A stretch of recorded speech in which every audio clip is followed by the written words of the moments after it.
Hi everyone, I am Jamie from jamiedelanewatson.com, and today I'm going to be talking about how to prepare mentally and literally for a wedding day. So let's get started. Saturdays for wedding photographers are not like a normal work day. If we're feeling groggy, if we're feeling tired, if we're not feeling like in the zone, there's just no excuse for it. We can't grab a cup of coffee and warm up for an hour while we're at our desks or take it easy or slack off. We have to bring our 100% best.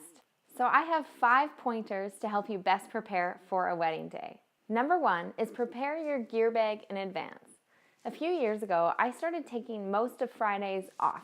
I might do emails, I might do some editing and just some light photography work, but I'm certainly not doing in-depth thinking that's going to tire me out for the Saturday. It's also when I do some of my Saturday type normal things where I will grocery shop, I'll clean, I'll get the house ready for the weekend. And the other thing I started doing is preparing my gear bag on Thursday night. This way I don't have to think about it at all Friday. I know that Thursday night, everything is charged, the timeline is there, everything I need to go on Saturday morning is done. So Friday I can mentally rest. Tip number 2 is wake up early. Say I have an early wedding day and I need to be out of the house by 8 a.m. It doesn't matter how late I stayed up the night before, I'm going to be up at 6 a.m. I'm going to be up, I'm going to make my green tea, I'm going to have a shower, I'm going to have time to rest and read on the couch. I'm going to make sure I feel ready and not rushed at all because I don't want to bring that energy to a wedding day. I want to feel restful. I want to feel in control of my morning and of my routine. Tip number 3 is have a system. I've been shooting weddings now for 10 years, and so I have an almost neurotic system. But the way that I look at it is every professional athlete has certain ways they tie their shoes and certain locker room things that they always do.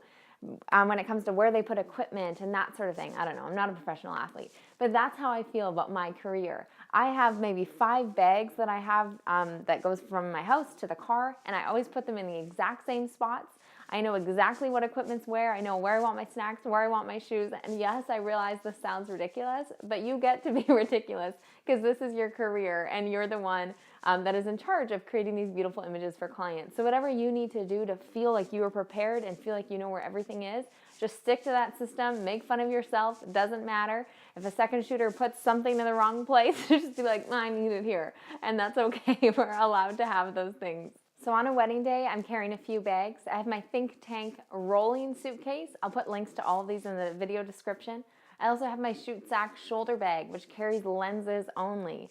I have a bag with my snacks and my lunch for the wedding day. I have my laptop bag so I can download my second shooter's images at the end of the day, so we don't need to mail memory cards back and forth and all of that. And finally, I have a bag with my lighting gear. So I have my light stand, I have my battery pack for my flash and all of that good stuff. Tip number 4 for preparing for a wedding day is communication. I go over my clients' timelines with a fine-tooth comb 4 to 6 weeks before the wedding day. 6 weeks before, I send them a questionnaire with a whole bunch of questions that I've developed over a decade of doing this. And then I look through the information they provided and I look for anything they may not have thought of. Anything that would be a stress point for us on the wedding day or cause us to run behind.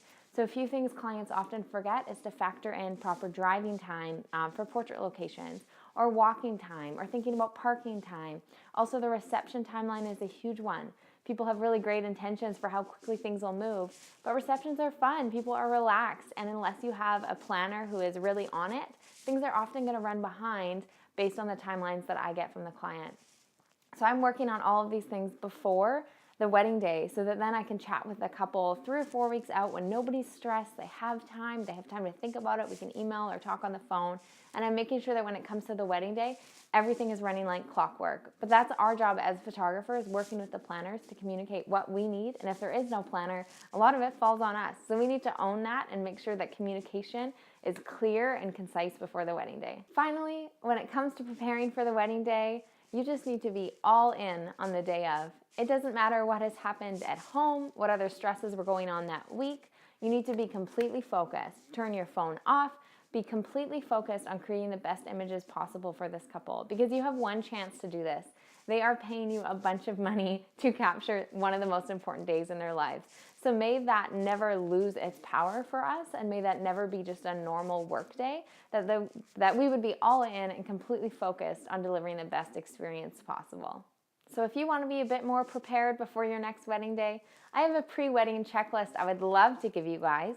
So if you go to jamiedelanewatson.com/prewedding checklist, there'll also be a link in the description below. You can grab that freebie.